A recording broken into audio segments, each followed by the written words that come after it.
Okay, so good afternoon. I'll start by asking if there's any question about the material we covered so far. Uh, so I will provide a summary, a quick summary using slides right now, but about the details of the calculations, if there's anything that you want to ask. So the notes are on the website. You can look at them. Well, and I'm around if you want to ask questions. Okay, so let's start by going over what we did in the last two lectures.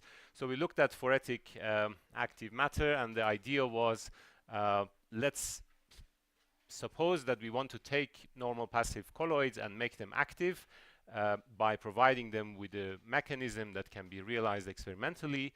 And then if we achieve that, first of all, how can we do that? And if we achieve that, we want to understand how the properties of the active colloid that we make will be different from passive colloids. How can we quantify single particle properties that are different? And then knowing what an active colloid does to itself and to its vicinity, we can start coupling them together and study collective behavior of many of these active colloids, and we will see that that would allow us to classify different types of behavior. And then the very long-term goal is, once we understand all these complicated things about dead systems that we drove out of equilibrium ourselves in an autonomous way, but in a controlled way, then maybe we can start to look at the behavior that we observe and try to compare it with what we observe in living systems and see if we can learn something about biological systems that do operate away from equilibrium. So we looked at phoretic mechanisms, and basically you could typically have gradients in any thermodynamic potential. So that could be electrostatic potential, which will give you electrophoresis. It could be temperature, which will give you thermophoresis. It could be gradients in the concentration, which is nothing but gradients in chemical potential. And that, depending on the way that that boundary interacts with it, could be osmophoresis or diffusiophoresis. And as you can see from these dates, so I'm an old man, so I like to go back in time, and you can see that these are very, very old topics. People have been looking at them for a while. We went through these calculations, and now we have a clear idea of where diffusiophoresis is coming from and how to think about the strength of the interaction and so on. And then we said, okay, we now know how to drive a colloid away from equilibrium using a gradient, but because we also know that phoresis is force-free, we can probably devise a strategy to create these gradients autonomously. So for the colloid itself, we can equip it with a mechanism to self-generate the gradient, and that could be something like this. So we take a colloid and coat it asymmetrically with a catalyst, and we put it in a solution with the uniform concentration of the molecule that the catalyst breaks down. And then the catalyst does its job and creates a gradient or two gradients. So you will see that there are more products on the right-hand side, and the fuel or the substrate or the reactant is depleted on the right-hand side. So there's a lot more of it on the left-hand side. And depending on the interactions of these constituents with the surfaces, and here we have different surfaces on two types, on two sides, and different molecules. So there will be all these contributions, which luckily, because Stokes hydrodynamics is linear, they will add up together and algebraically with pluses and minuses give us something which is the leftover velocity, and that would be the propulsion velocity. For example, that would be in the direction away from the catalyst patch if the interaction is predominantly repulsive with the products in this case. Okay, we identified two very important parameters that basically describe this phenomenon. One is alpha, the measure of activity, which is essentially the rate of catalytic activity on the surface or generation of extra particles on the surface. And if you set alpha to 0, basically the system will equilibrate. And the other one is mu, which is the mobility, and that's the response function that connects our gradient in concentration or chemical potential or temperature or electrostatic potential to the fluid velocity very close to the surface. So this was the idea of defining that slip layer and coarse graining to the length scale that essentially all the interactions have died out. And then outside we will just see a slip, which is this velocity proportional to the lateral gradient. If we know what mu and alpha are, and we know the corresponding diagonal Onsager coefficient for the thermodynamic potential, so in this case the diffusion coefficient of the chemical or the solute, we can construct by dimensional arguments even what the velocity of what the propulsion velocity should look like. It will be proportional to alpha, mu, and inversely proportional to d. So yesterday we did this calculation for a Janus particle where we had two patches with different values of alpha and mu on each on each hemisphere, and depending on let's say these signs, we can have different patterns for the slip velocity and different ways that we can propel the particle. For example, here you can see that the symmetry is broken already in basically in a polar way. Here you can see that the symmetry is broken at a higher moment.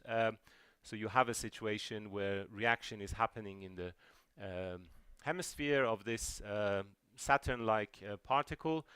So alpha is only non-zero here in this band, and it's zero in these places. But then you also break the symmetry in the mobility. Mobility is positive up here and negative down there, which basically means that the slip velocity, despite the fact that the gradient of the chemical is fore-aft symmetric, but a higher harmonic of it is available, which is what we needed in that formula yesterday.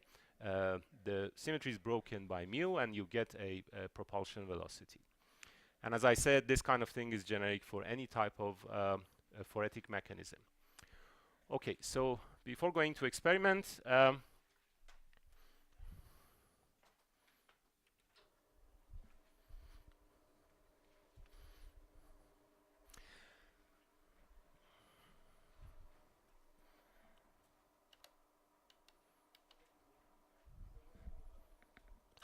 thank you. Yes, so before going to the experiments, let's look at what happens now to the single particle when we essentially incorporate the stochastic dynamics or the fluctuations as well. So what we want to do now is we want to study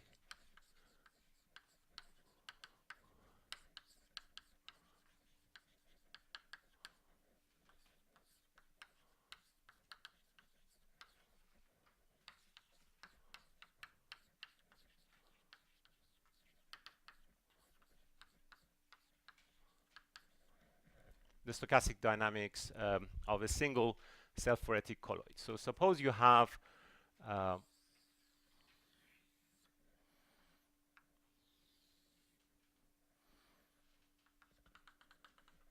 this Janus particle. It is pointing in this direction instantaneously. So this part of it is coated with the catalyst, and at this instant it's experiencing a certain concentration profile, which is random around it.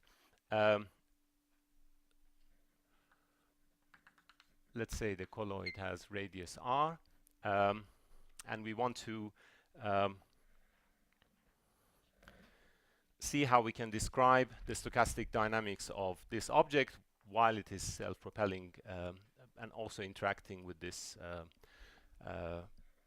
with the solution, which is itself a stochastic, has itself a stochastic dynamics. So first I want to identify the relevant timescales in this system. There are three of them. The first one is a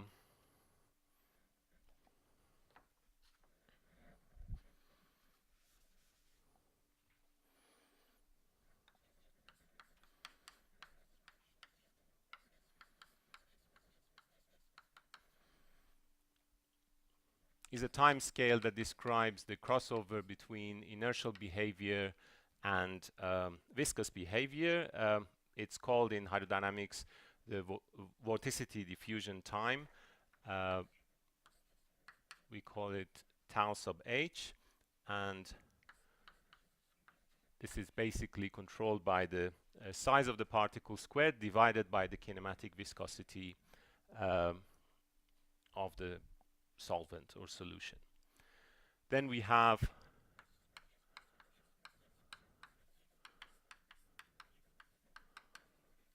another time scale which controls solute diffusion around the colloid. That happens to be also given by r squared divided by something that has the same dimensionality, but this time it's the diffusion coefficient of the solute. And then we have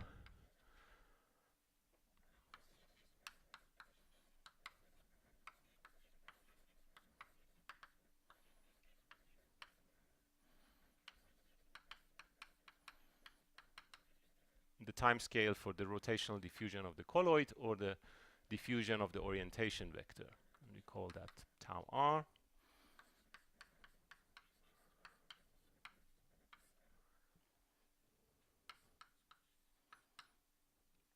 This is controlled by r cubed, and then viscosity of the solution and inverse kT. If you look at these in numbers, we can write them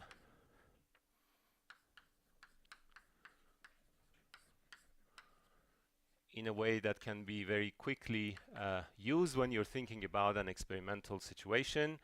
I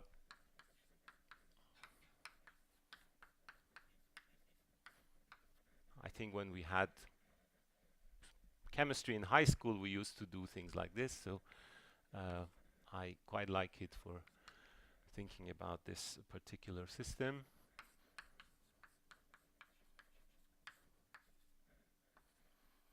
So rotational diffusion time is the longest time scale, and it has the strongest dependence on the size.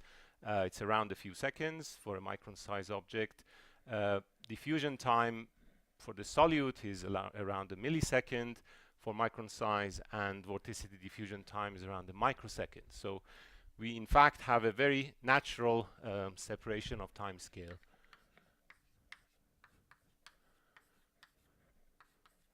In the system, and that means depending on whether the time scale is here, here, here, or here, we will have different behaviors, right? So, and I already started to sketch the table that we want to fill by the end of the calculation. So the first part of it is already known for some time. This is the effect of the hydrodynamics, which basically has to do with passive property of the system.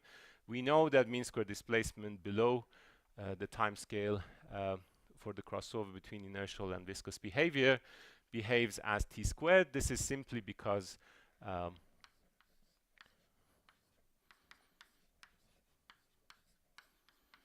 average of v squared is non-zero for essentially very short time dynamics of let's say solvent molecules, and then they would kick the colloidal particle, and the colloidal particle will also behave the same way.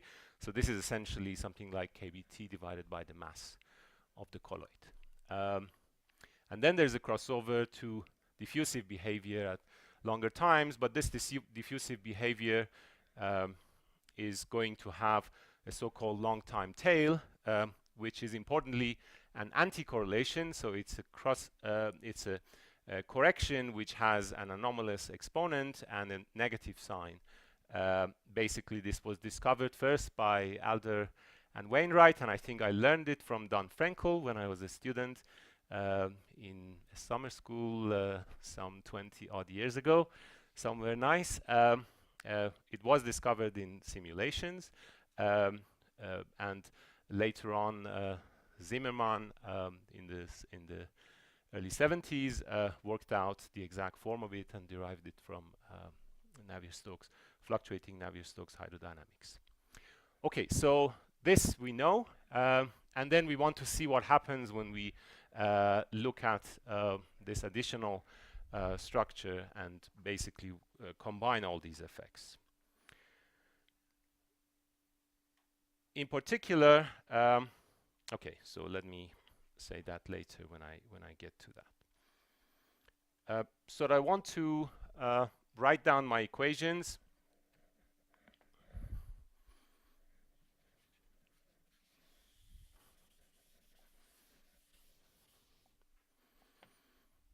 And going back to what we had yesterday,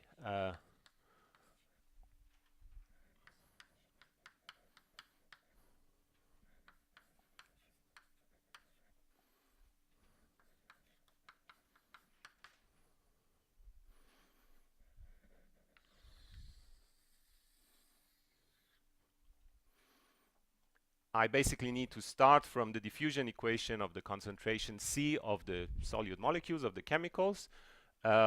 This diffusion equation will experience two different source terms. One is the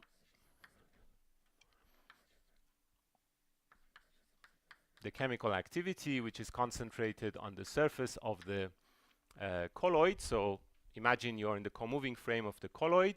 Then at radius equals capital R, there is some activity which will be at an arbitrary, well, depending on, suppose your colloid is axially symmetric, so you have some profile which in this coordinate system, where n is basically the z coordinate, you can write it like that.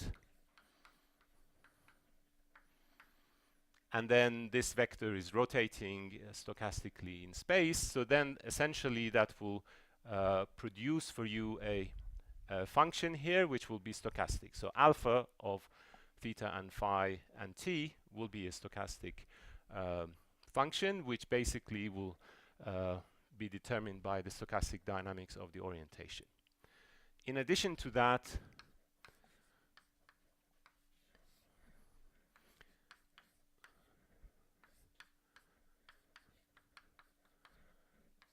we will have the density fluctuations of the chemical molecules themselves, and I choose to write the stochastic component of that using this notation, which is known as Dean's theory.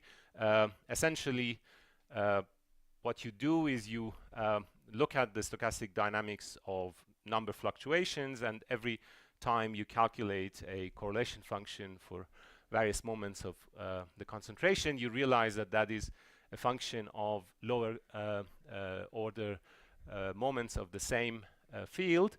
And then there's a shorthand if you want to describe all that, and that can be done by noting that the noise term should be conservative, so it's a divergence of something, and then the strength of that is going to be proportional to the noise, to the concentration itself, with the same diffusion coefficient, and F here is the unit strength Gaussian white noise with zero average.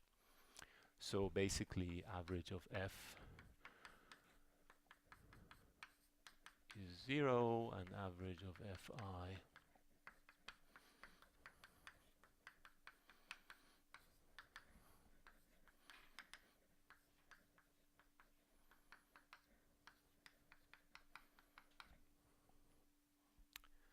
and I think that's fine because I've taken 2 here. Okay, so then you can see that I have 2 driving noises for the stochastic dynamics. This orientation vector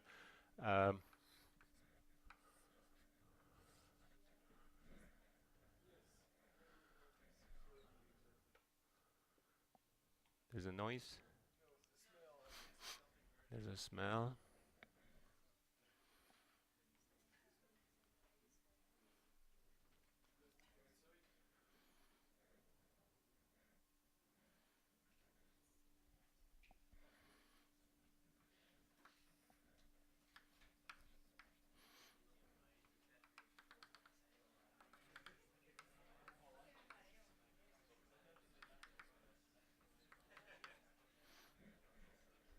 Okay.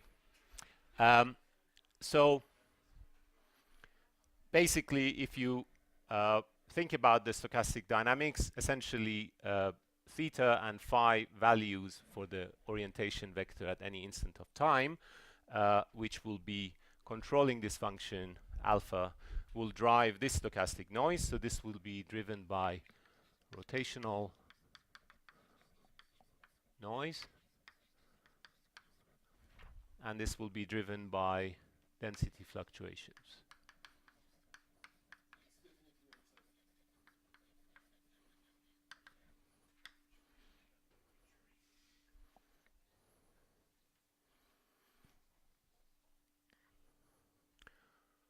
Okay, so we can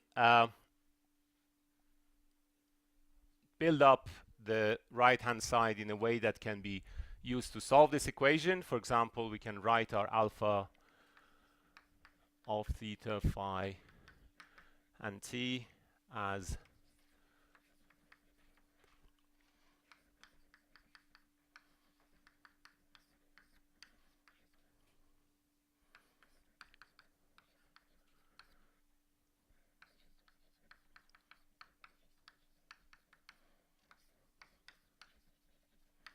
this expansion in spherical harmonics, which is basically the same as that. I've just rotated it and written, instead of the angle between the two vectors, written it in terms of the individual angles. And then I will define my velocity at any instant of time as the average over all solid angles of the lateral gradient of the concentration when I evaluate it on the surface. So because this is now a field which is being driven by noise, you can solve it, let's say, by writing the Green's function for this equation, which is driven by this noise. So we have a noise in the form of a smell in the room, which is increasing, just for the recording, increasing with time. Then I can define my mean square displacement, which is basically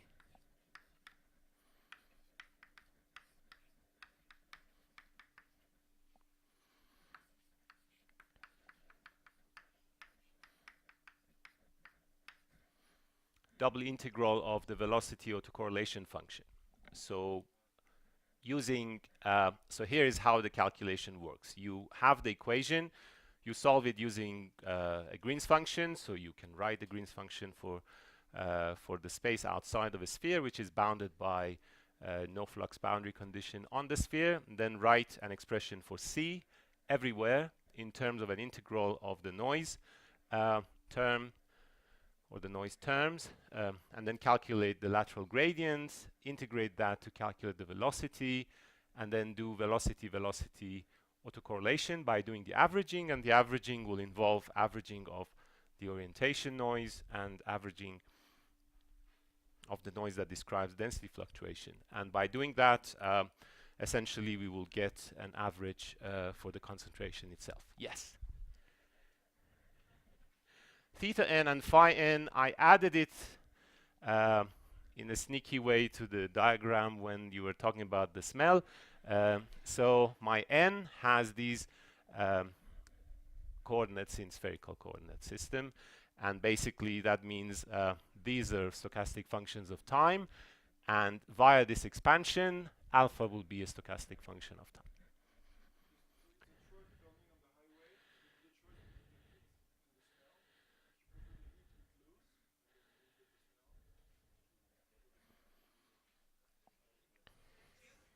Okay, smell is fine?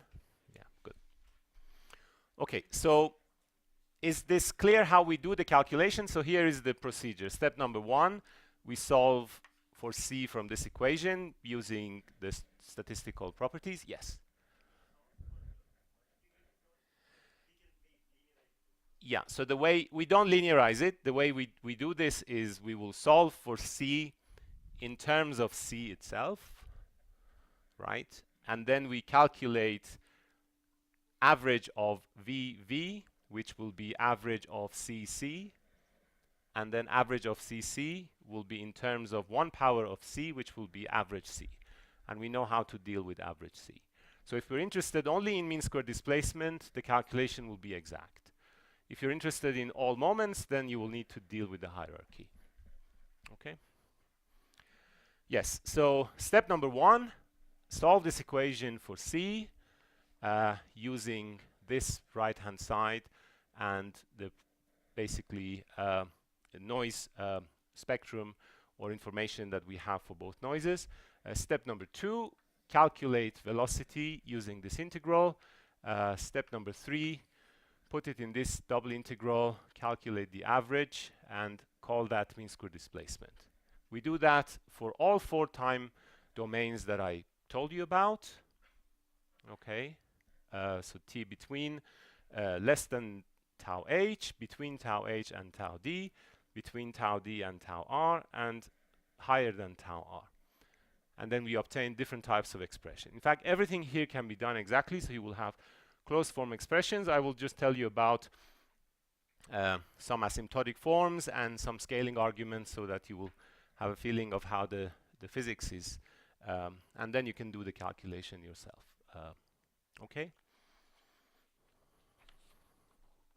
So if it's not clear still, do ask questions. Right. So please bear in mind these time scales because they will be important to the physics.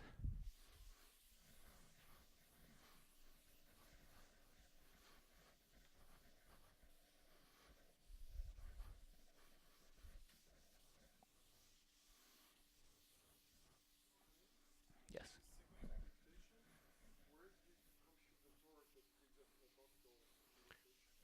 So I chose not to calculate the torque here. You can calculate the torque as well, and by doing that you can calculate the angular velocity autocorrelation function, which will give you the renormalization to the rotational diffusion time.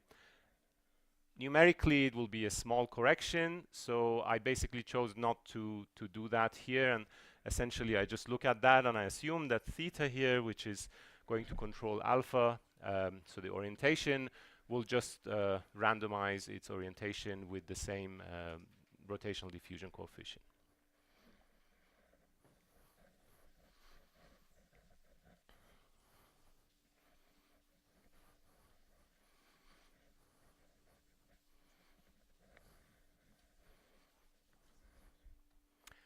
Okay, so the first thing I want to look at is here, this box.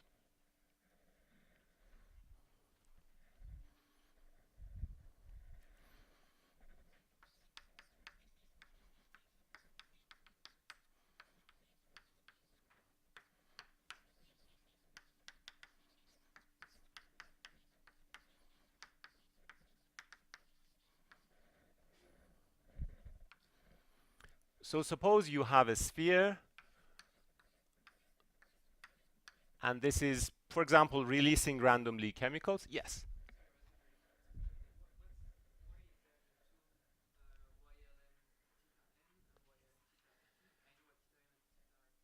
Okay, why do I have the product of both of them? So this is basically, if you look up Jackson, it will tell you that if you have, so when I write my alpha expression like that, I'm assuming that axial symmetry is around the axis that I'm using to define my spherical coordinate system.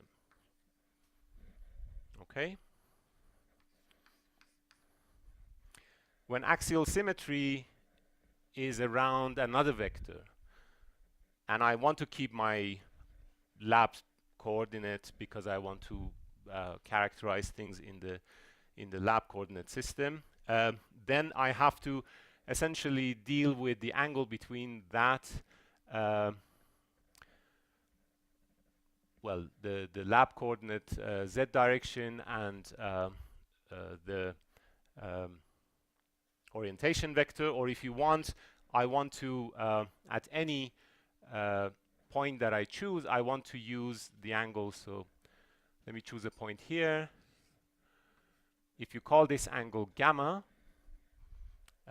then the distribution will still be sum of the Legendre polynomials because it's axially symmetric around n.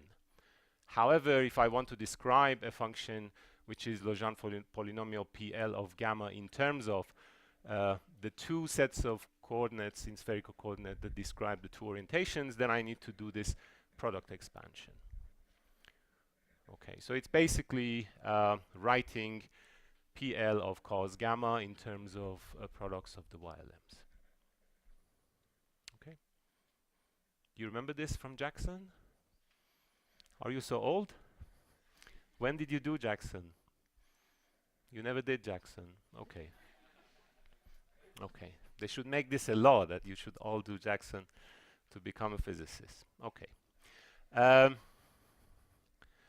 Right. So I want to have a spherically symmetric, catalytically active particle, or a particle that releases chemicals. Let's say you're talking about a biological system which is releasing chemicals all the time without any obvious polarity. And I want to ask the question, what is going to be the mean square displacement of this symmetric particle as affected by the density fluctuations of the chemicals that are in the vicinity, undergoing basically the stochastic motion. So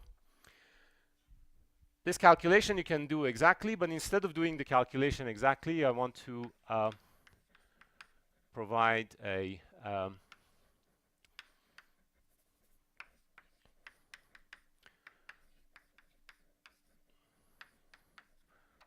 scaling argument. So for the mean square displacement, because it's double integral of the velocity autocorrelation function, I want to think that in terms of scaling with respect to time, mean square displacement is basically some velocity autocorrelation function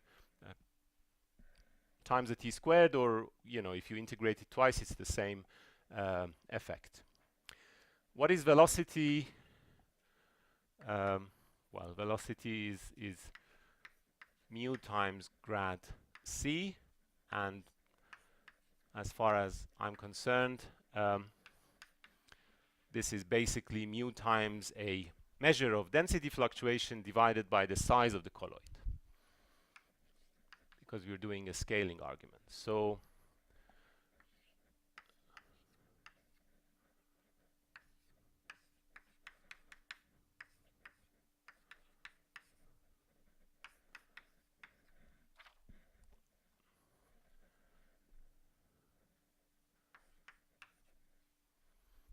the mean square displacement will be mu squared density autocorrelation function t squared divided by r squared. Density autocorrelation function is basically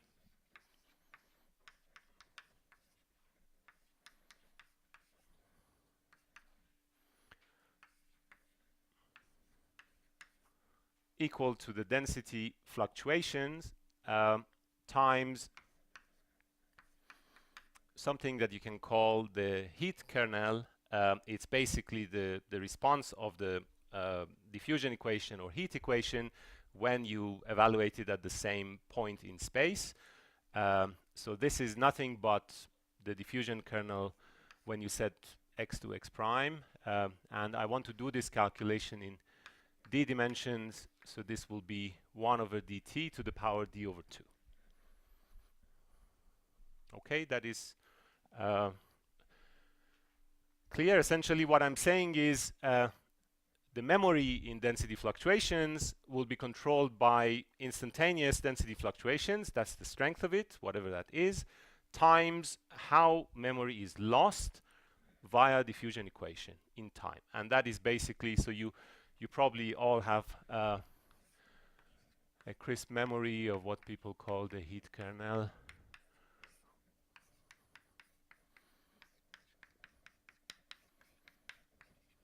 And know 10 million ways to derive it.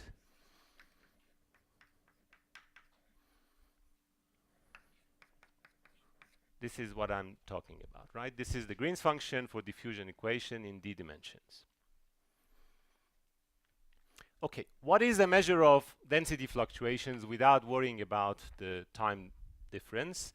That is essentially controlled by the Poissonian nature of density fluctuations. So it's proportional to C average, the average density in the vicinity of this colloid. And C average is basically itself, let me write it here, is controlled by the rate of reaction or the rate of release of these particles. That is alpha naught, the 0th moment of my expansion, this one. So that's the average catalytic rate or rate of release of the particles times the surface area, because this is rate per unit area. So I multiply it by r to the power d minus 1 times t, and then I divide it by r to the power d. So what I did here was I calculate the total number of particles in that vicinity at time t. That is the rate of producing particles times t, and the rate is the rate per unit area times area. Okay? And I divide that by the volume so that I get the average density, not the average number.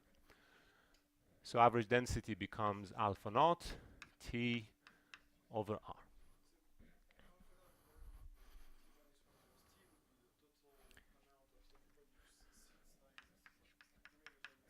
Yes. Yes. So that's the same here, because basically when I'm doing this, I'm saying that I'm interested in changes at the length scale of the size of the colloid, and essentially around that length scale, when I set R to R prime, really what I'm saying is I'm setting these to R. And I'm not interested in the time dependence that this provides. I'm basically interested in the prefactor, because I'm looking at the scaling. So here I'm essentially looking at the volume of size R, or a little bit more, and looking for time dependencies everywhere. So let's see how many components we have. We have C average, we have delta C squared, we have K, we have this autocorrelation, and we can just compile everything here. So I'll just write down a neat version of it.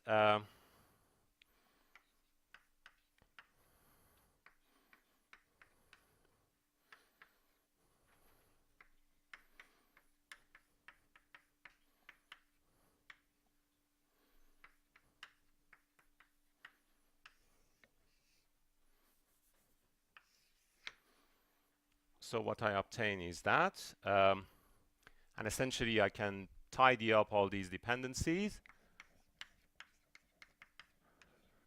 and what I obtain is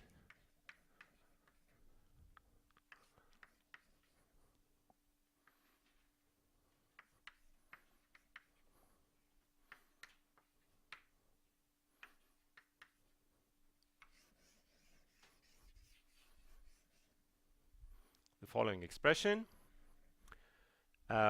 So in 3 dimensions, the exponent will be 3/2, and the system will undergo superdiffusion.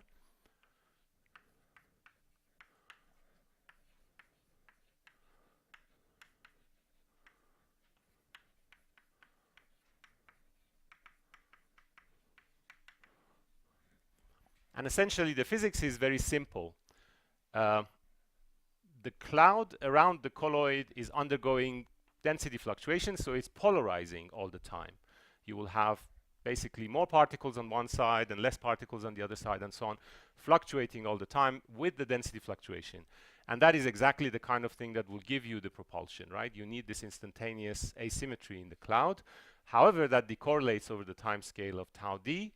Why do we have the 3/2? Essentially, it's, as you can see here, the propulsive part, which essentially would be the answer if you had a permanent asymmetry, is somehow softened by the density fluctuations, essentially forgetting the memory or erasing the memory.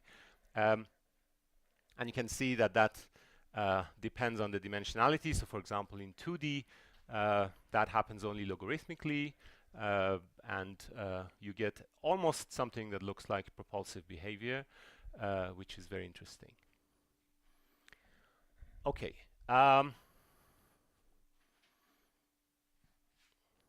Now, what happens above this time scale?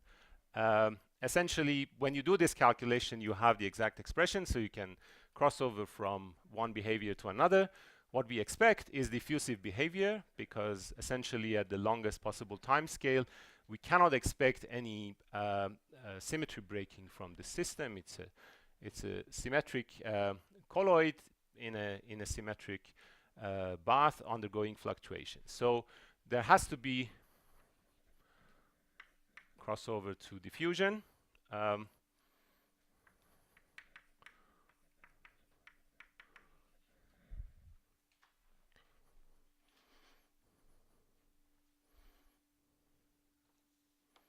And the way we can work out the diffusion coefficient is essentially to find out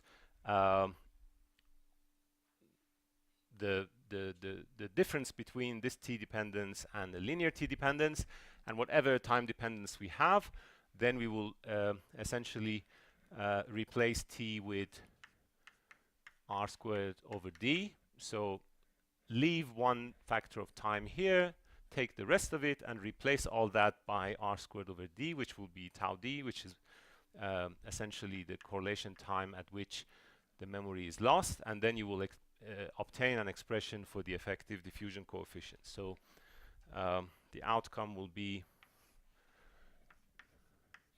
so this is the expression for t much less than tau d, and when you do that calculation, the outcome will be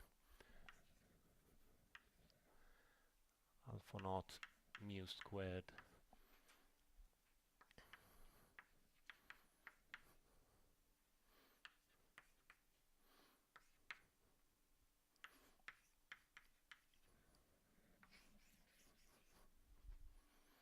for time much longer than tau d. So there will be a correction of this type to the effective diffusion coefficient of the colloid.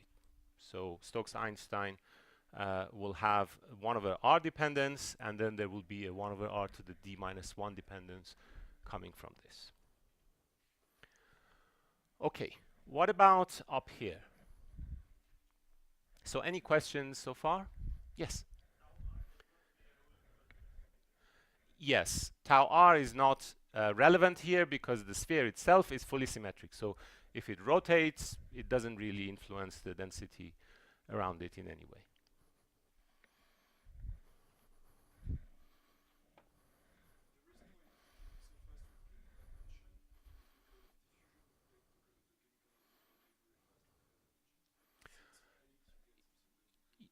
Yes. So there is an upper, if you want to call it, a critical dimension that happens to be 4. So at 4 dimensions, essentially the superdiffusive behavior goes away, and above 4, basically, it should be irrelevant, this calculation, so you just don't think about it. So if you take away a factor of t, then the rest is 2 minus d over 2, and there's this structure of 4 minus d. So I was tempted to think about self-avoiding walks and things like that. I didn't really push it that far. But I think that the calculation really is essentially all summarized within the scaling argument. So we're dealing with density fluctuations when essentially the source of density itself is increasing with time, and it's a very straightforward calculation from that point. Okay.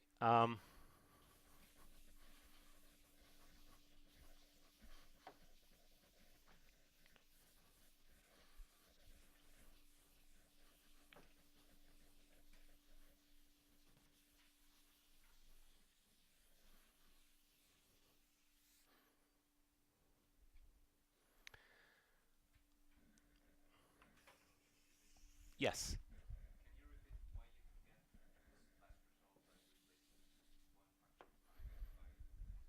Yes. So I know that, I mean, essentially, if you don't necessarily think about that behavior, you want uh, to do asymptotics with a function about which you know a few things. For example, you know you have a function f of t, and you know that when t is bigger than smaller than tau d, it behaves as tau to some power alpha. And then when tau is much bigger than tau d, you know that it's a function of time. And then you want to write this in a scaling form. So the way you would write this in the scaling form is you would write it as basically f of t will be g of t over tau. And then you would imagine that your function g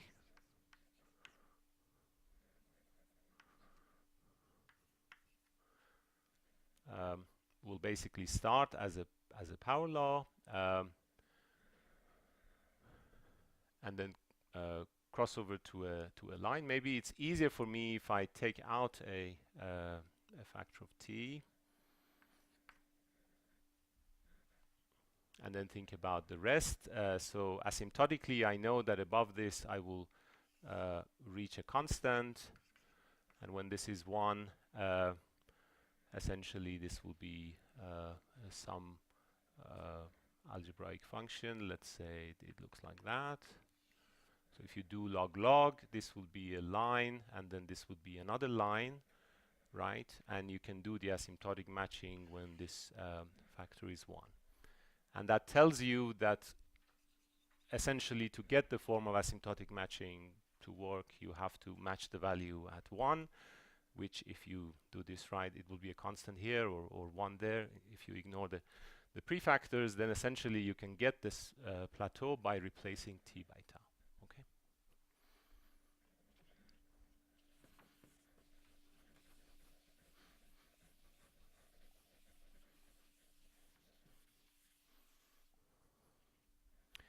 Right. So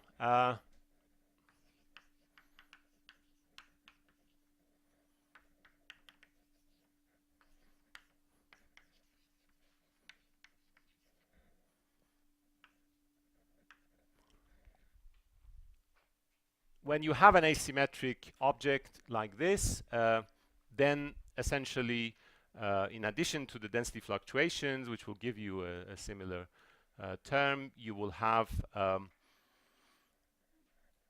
asymmetric fluctuations to do with the memory of n. So if you want to simplify the dynamics, basically you can do that calculation and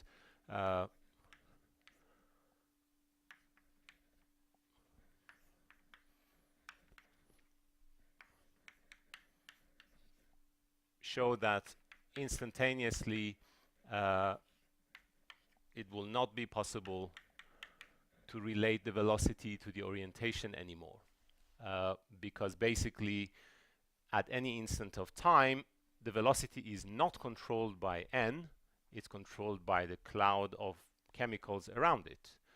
Maybe on average the cloud of chemicals around it is controlled by n, but not instantaneously. So there is a delay, and that delay has to do with the diffusion equilibration around the colloid. So for example, if this colloid right now is all set to move in this direction, here's the colloid and here's the cloud, and then I instantaneously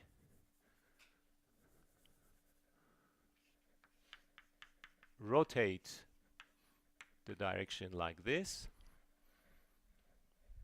which happens because of rotational diffusion, the velocity at that time will still be in this direction, right? Because the cloud is in that direction. And then it will take the system tau d to realize that now it has to redistribute and align with the new direction. So there's always this memory kernel if you want to just think about the relationship between the velocity and the orientation. And in fact, you can calculate this memory kernel exactly. And there are some interesting asymptotics, so you can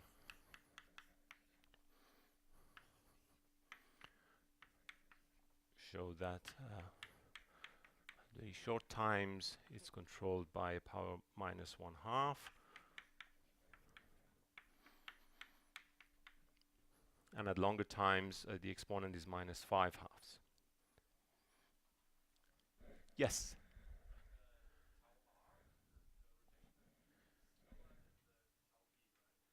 Yes, so that means, well, that doesn't mean that instantaneously a change in orientation will adapt. It will always mean that it takes the time tau d to adapt. And n itself, yes, it will. So right now I'm actually not randomizing n at all. I'm just saying that v at time t is related to n at times that are essentially a tau d window around that time, right? So that's the same as saying it takes tau d to equilibrate. Now if I want to calculate my velocity autocorrelation function, essentially that is by convolution related to the n autocorrelation function, which is controlled by rotational diffusion coefficient. So I can multiply 2 copies of this, and that gives me 2 copies of that, and then the nn autocorrelation function, and then I put that exponential with minus 2d rt, and then I integrate over these memory kernels that I know with the asymptotics, and I calculate the form of mean squared displacement. What I get is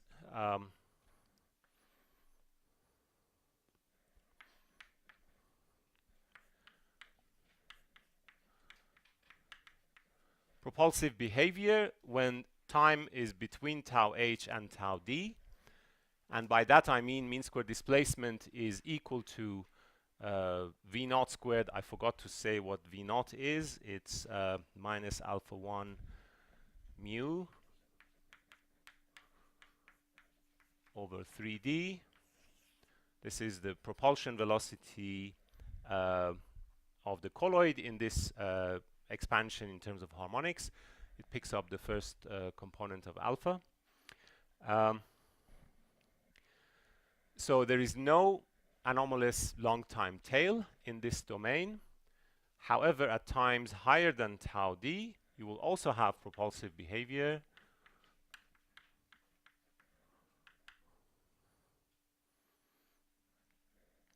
But you will have anomalous long time tails.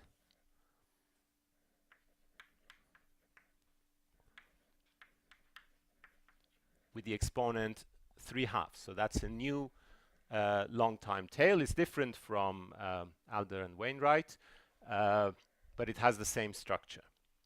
And then when we go above tau r and even orientation is fully randomized, we cross over to diffusive behavior with a contribution to the diffusion coefficient, which is now, so this is the first contribution that we got, and the second one that we get in this case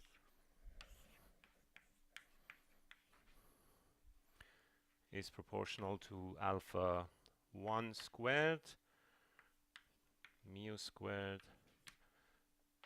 eta r cubed over d squared kbt. So this one, in fact, grows with the system size. It doesn't decay like Stokes-Einstein times t.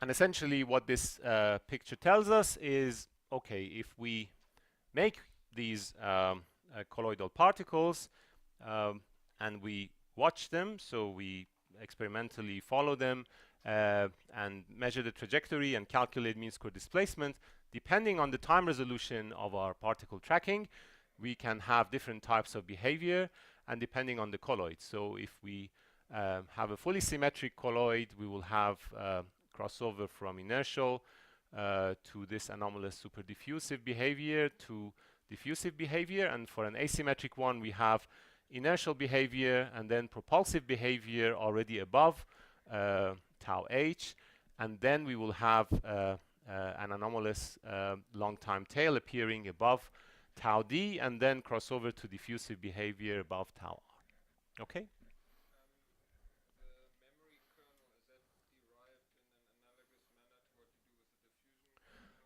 Yes, exactly. So what you do is, in the equation that I erased, you have c as a function of alpha, which has the orientation in it. So you calculate the Green's function, and then you have velocity in terms of the integral of that Green's function somehow, which involves this YLM of theta n and phi n. And then when you do this calculation for the velocity, you integrate over the solid angle, you pick up L equals 1 component of your YLMs, which will give you the vector n. And then you get the coefficient, everything that remains, you will call it the memory kernel. Okay, any questions about this calculation or this table?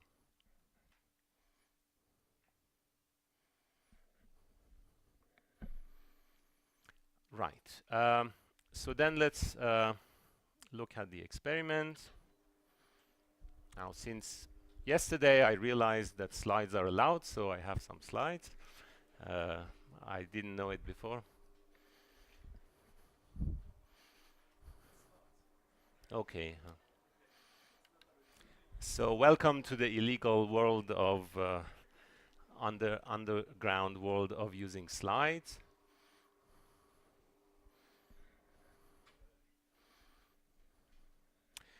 So in this experiment which Jonathan House did, you can see these Janus particles that are coated with platinum, and then in the solution of hydrogen peroxide, which is something that platinum breaks down very efficiently into water and oxygen, you can see that they propel. Well, this is something you see by eye, but the right way to check it is to calculate, well, these are the trajectories that you see.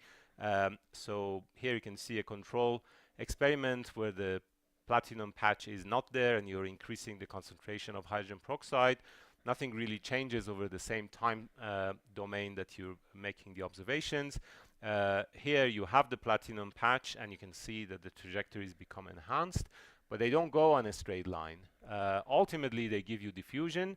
You can sort of see straight segments that are randomized orientationally, but the right way to do this is to calculate mean square displacement as a function of time and to check or look for the curvature in the mean square displacement. So for the quadratic component, the t-squared component, and from that and the crossover to the linear part, which is the diffusive part, you can extract the rotational diffusion time and the velocity. And in fact, this fit is done without a fitting.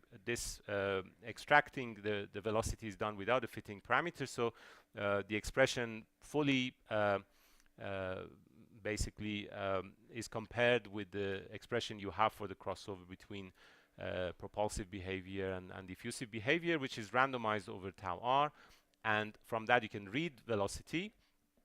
And one of the things that was observed in this experiment is that this velocity itself behaves in a Michaelis-Menten form as a function of the concentration of the chemical that is used to fuel this motion. So a Michaelis-Menten form is essentially a linear increase, which is later saturated as you go to high concentrations. So it has the signature of a reaction which is diffusion limited first at small concentrations, and then it becomes reaction limited at higher concentrations.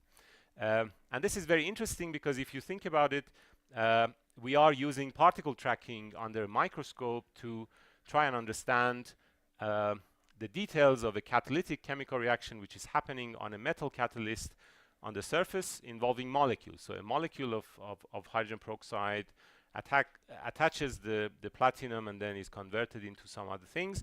And the kinetics of the reaction, whether it's first order, second order, whether there are intermediate steps or not, all of that are accessible through particle tracking. So by analyzing these trajectories, you can actually say something about the quantum chemistry of that process, which is very difficult to study otherwise, let's say using simulations at room temperature, which will involve all those details. And this is in fact something that has been looked at a little bit. So then the experimental colleagues looked at other features, how to study this motion. For example, what happens when you change the size of the particle. It turns out that the system behaves on size in a complicated way. You essentially have competition between reaction and diffusion. If you go to larger sizes, you deplete the fuel more quickly, and for smaller sizes, basically you have no size dependence in this scheme, and the 1/r dependence for large particles seems to come up very robustly for this particular type of swimmer. Then there was another, well, this time it was a surprise. The experimentalists looked at, so colleagues in University of Sheffield looked at the same system when you add salt to the solution. And the reaction that I described to you without any intermediate steps does not involve any ionic components. So one naively would not expect salt to change anything except maybe a small change in the way the molecular reactions work. But then the result showed that essentially the velocity depends very sensitively on the salt, while essentially the rate of catalytic reaction, which will produce the end result, the end product of the reaction, which is oxygen here, didn't depend that much on salt concentration. At the same time, they also found out that the rate of catalytic reaction for this particular reaction, so platinum catalyzing breakup of hydrogen peroxide, depends on the thickness of the platinum coating that you have on the colloid in a way that is non-monotonic. So for relatively thin layers, you basically have a linear dependence, and then beyond a certain thickness, essentially the reaction rate is constant. And then the suggestion that came to mind was that maybe because of the way that this system is fabricated using chemical vapor deposition, so essentially you deposit a layer of these colloids and then you evaporize your metal so that it will sit on the surface. Naturally, there's a directionality to that, and there will be a cosine type profile because of the projection, which basically means that there is some variation in the catalytic reaction as you go around the surface of the sphere. And if you assume that your reaction has some intermediate states that are charged, we basically did that by just guessing or a conjecture if you want, and then on top of that add the ingredient that if you go from the middle here to the top, the thickness changes, and that means the rate will change, so that creates a harmonic in the rate of reaction, the same way that we were discussing right now.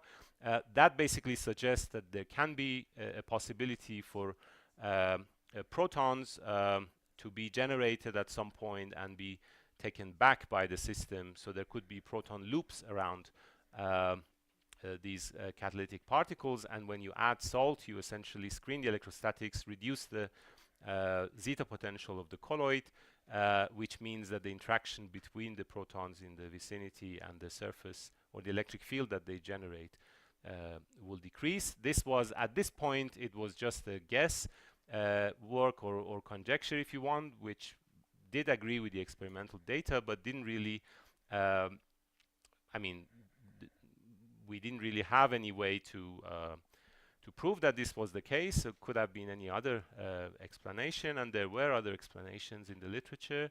Then there was another experiment. So this one is just something that I mentioned in passing, that you can attach these colloids at different angles and get angular propulsion, and basically design particles that spin and propel at the same time.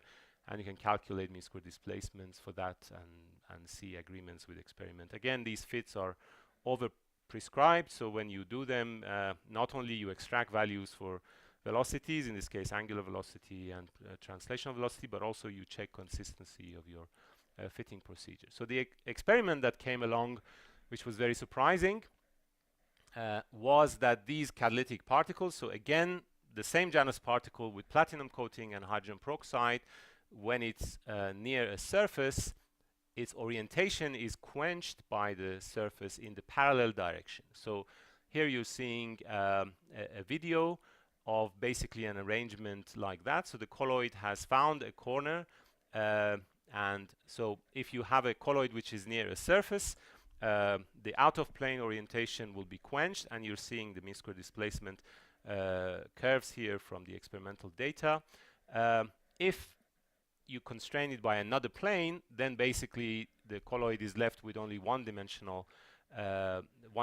for the free degree of freedom. So then it will align along that direction. You're talking about very small particles, so submicron even, and you're talking about a complete quenching of the orientational degree of freedom simply by having a geometric feature in the boundary. So this is a very interesting observation.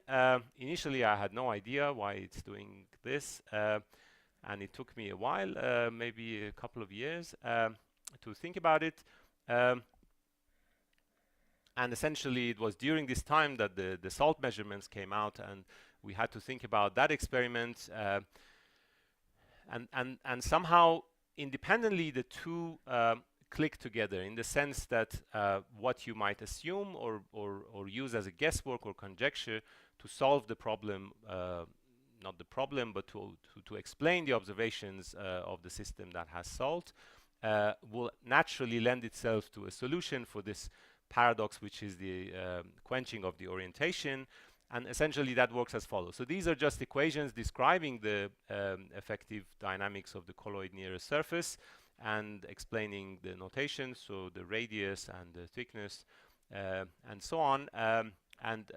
Essentially you can stabilize the components of the flux and convince yourself that the probability distribution for the orientation theta essentially will be a function of essentially the integral of this angular velocity. And if the angular velocity has a restoring force, so has this structure which is basically controlled by a positive value for gamma, then you will have a distribution which will essentially fluctuate only around this value. But it's not, at the moment, it's not clear why gamma exists and why it should be positive.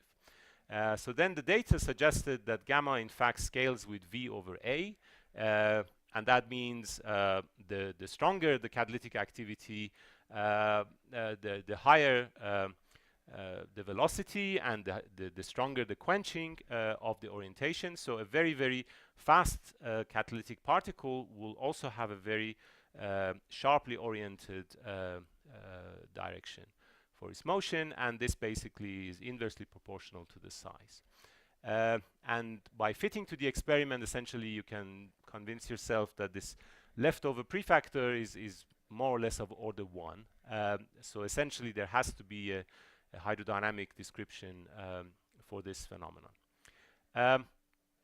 When you look at the dynamics of a phoretic colloid near a surface, when the profile of the slip velocity is arbitrary, then you realize that if you break the fore-aft symmetry, so if you don't have the alpha equals 1 component or mu equals 1 component only, and you have a slip velocity profile which somehow, let's say, is concentrated in this quadrant and not in this hemisphere, let's say. And if you have the following conditions, so If it swims away from platinum and if it's fore-aft asymmetric, both conditions satisfied, you can calculate a non-zero value for gamma, which is positive simply from the hydrodynamic coupling of this colloid with the surface. So then the question is, do we really know that the surface slip velocity of a colloid has these properties? For example, there are other types of swimmers. There's the bimetallic Janus particle with gold and platinum, and that swims towards the platinum end, and also it has a velocity which is not fore-aft asymmetric, so it's a fore-aft symmetric velocity profile, and in that case you don't observe this orientational quenching.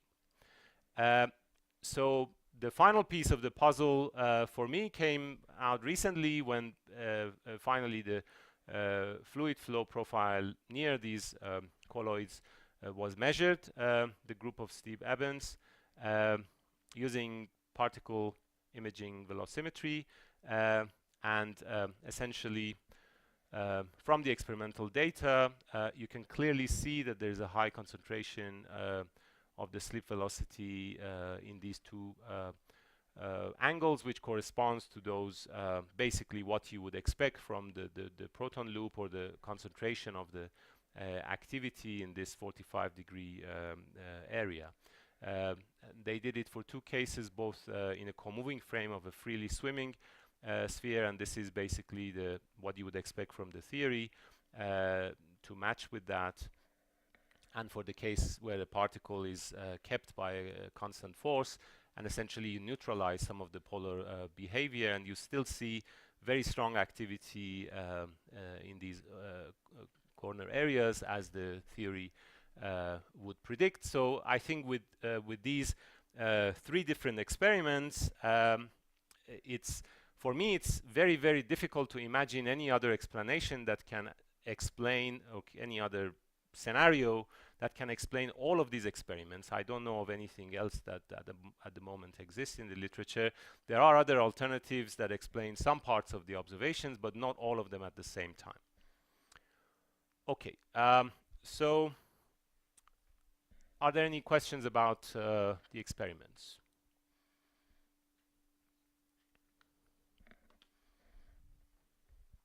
Right.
Okay, so now we want to do something else, and I won't have time to do this today, but I just want to motivate it, and then tomorrow we will do the calculations properly. So the next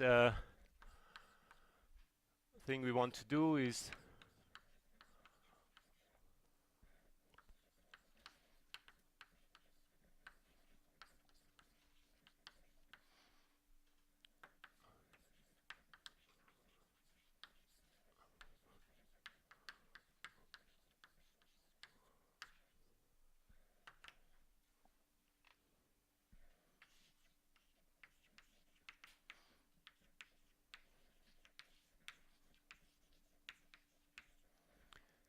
look at binary mixtures of catalytically active particles.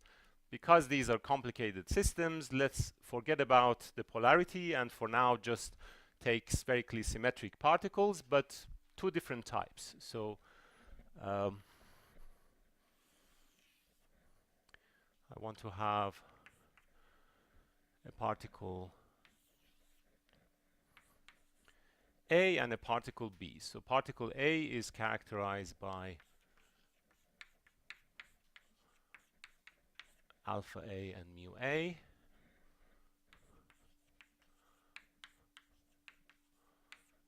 And particle B is characterized by alpha B and mu B. So say you take a colloid, you coat it with a metal, let's say platinum, and then you choose different thicknesses for the platinum, and that makes the rates different. So alpha A will be different from alpha B, and also because they are metals with different thickness, the Hamilton constant will be different, so the interaction between the molecules, the chemicals in the solution and the surface will be different, so mu A will also be different from mu B. Or just take different sizes, let's say, and that will also do the trick. Okay, so what do we expect to see in a system like this? Let's start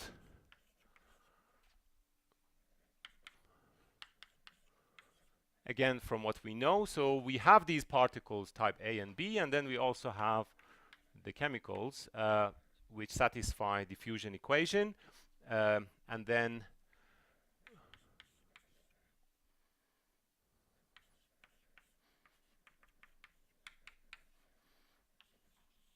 we will have this flux boundary condition on the surface. So with the catalytic rate alpha, that means the solution will typically be around the colloid alpha r squared divided by dr. So a 1 over r decay of the concentration plus a constant.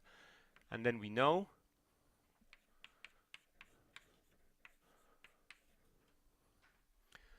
that the velocity of any colloid when there is a gradient of the concentration is given by mu times gradient of C.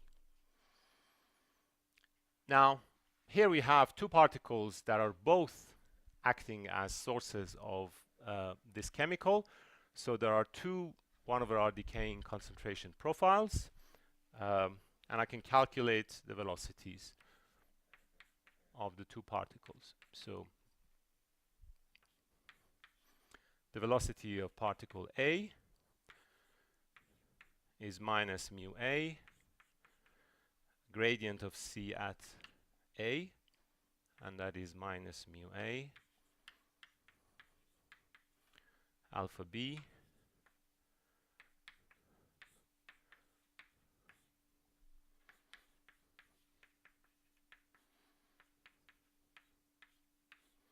gradient with respect to RA of this 1 over r function, and that will be equal to minus mu A alpha B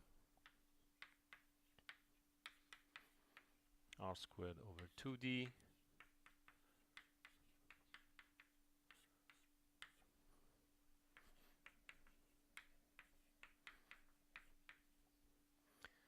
and this gradient of 1 over r, and I can do the same calculation for velocity of particle B.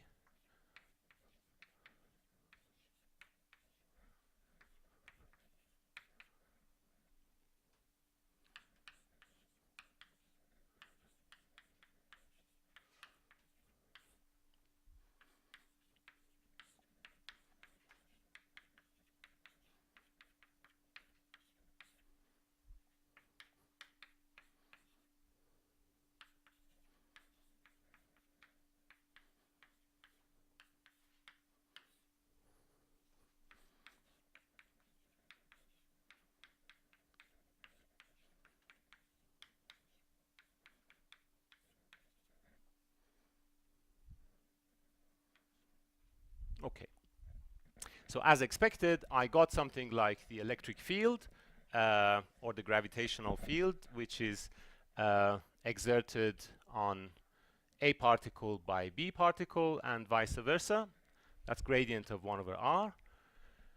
And the signs are opposite to each other. But look at what sits at the front of these two expressions.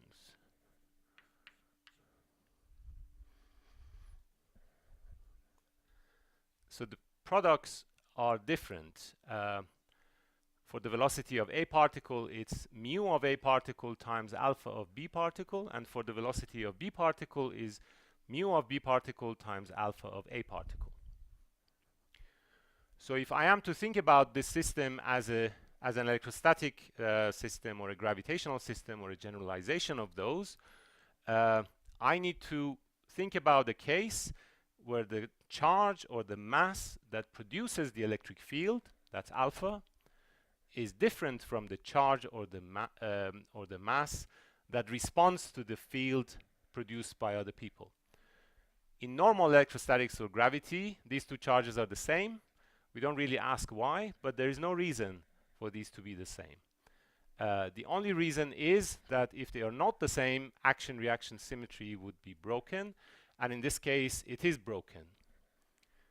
This case is non-equilibrium.